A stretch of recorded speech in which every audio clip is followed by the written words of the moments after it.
Welcome to The Explainer, where we break down the big ideas. So today, we're jumping into a really wild thought experiment. What if, overnight, the laws of our universe, everything we know about physics, were just swapped out with the physics from Minecraft? I mean, really think about that. The fundamental rules of our universe just gone, replaced by the rules of a video game. And no, this isn't just about everything looking a little blocky. We're talking about a complete and total rewrite of reality itself, from gravity all the way down to what it means to live and die. So everything you take for granted about physics, out the window. Smooth curves, circles, spheres, gone. The solid ground you're standing on, it all gets replaced by a rigid grid of 1 meter cubes. Gravity, well, it stops being universal and starts getting really picky about what it pulls down. And that core law of physics, the conservation of mass, poof, it's just gone. Okay, so let's dig into this, starting with the biggest, most fundamental change of all, the actual fabric of reality and these new, totally bizarre rules for gravity. So in this new world, most stuff, we're talking stone, wood, metal, you name it, is completely immune to gravity. Once you place a block somewhere, it just hangs there, forever, unsupported. You could build absolutely impossible things, floating cities, upside-down pyramids. Structural engineering as we know it just becomes obsolete. But here's the catch. While your house can float, you can't. Gravity still works on living things, and man does it work. It's not our gentle 9.8 meters per second squared, it's a punishing 32. And get this, there's no air resistance to slow you down. So any fall isn't just a fall, it's a brutally fast, incredibly dangerous plummet. You've got this weird split system, right? Either something is totally immune to gravity, or it's subject to this intense pull. It means building things isn't about structural integrity anymore, it's just about placement. The only thing stopping you from building to the stars isn't the strength of your materials, but some kind of artificial build limit that's just hard-coded into the sky. All right, so the world is completely different. But what about us? What happens to people? Well, the changes to human potential are just staggering. We wouldn't just be living in this new reality, we'd basically become superhuman. And it all starts with your personal inventory. The physics of this thing just defy everything we know about mass and density. It's not really a backpack, you know? It's more like a personal pocket dimension where things like weight and volume just don't matter. Okay, to really get a grip on your new strength, let's use gold as an example. A single 1 meter cube of gold here has the same density as gold in our world. That means it weighs a whopping 19,300 kilograms. But believe me, that's just the starting point. See, there's this special container, a shulker box, and you can use it to pack more than 1,700 of those gold blocks into just one of your inventory slots. All of a sudden, that single slot is holding over 33 million kilograms. Okay, now imagine you fill your entire inventory with these boxes full of gold. The total weight you're carrying is now, get this, over 1.2 billion kilograms. To put that into perspective for you, that's like carrying 20 Great Pyramids of Giza, all on your person. I mean, that's not just strong, that is truly ridiculously superhuman. But here's the most mind-bending part of all. That billion-kilogram payload, it has zero effect on you. No inertia, nothing.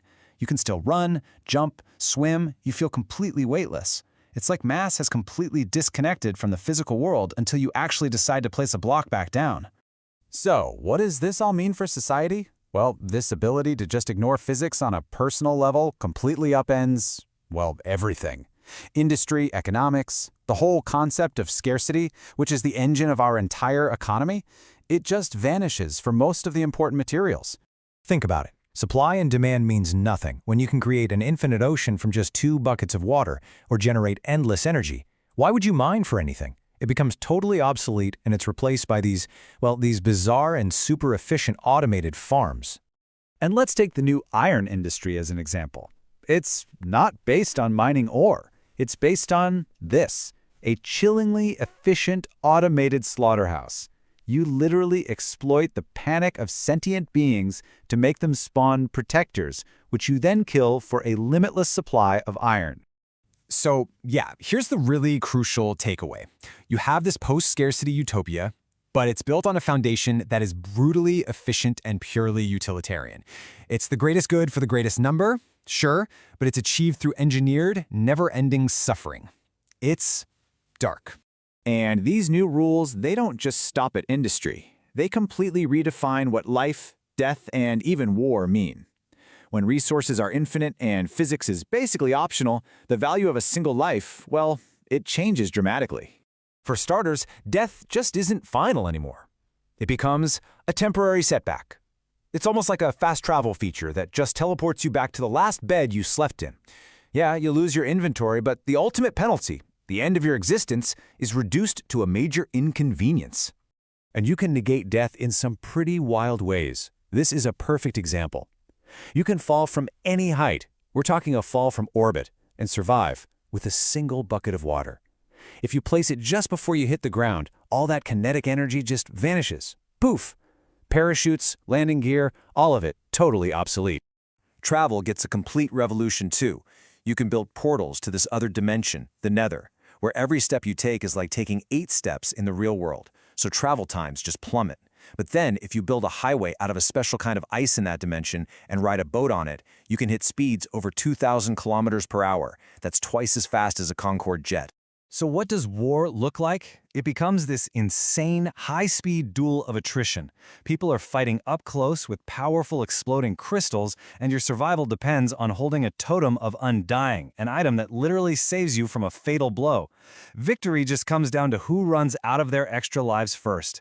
And the ultimate weapons, they don't just destroy cities, they literally erase them from the world. And all of this leads to a pretty big paradox, doesn't it? On one hand, humanity becomes almost godlike in this post-scarcity world. But on the other, it's a world with hard, unchangeable limits. Science just stops. There are no atoms to split, no smaller particles to discover. You have all this incredible freedom, but it all exists inside this very rigid, clearly artificial framework. It almost feels like the whole reality is just a program. Which leaves us with one final, kind of haunting question. What is freedom in a world like this? A world where the laws of physics themselves are just lines of artificial code. If you can do almost anything you can imagine, but only within the strict rules that someone or something else has already written for you, are you really free at all?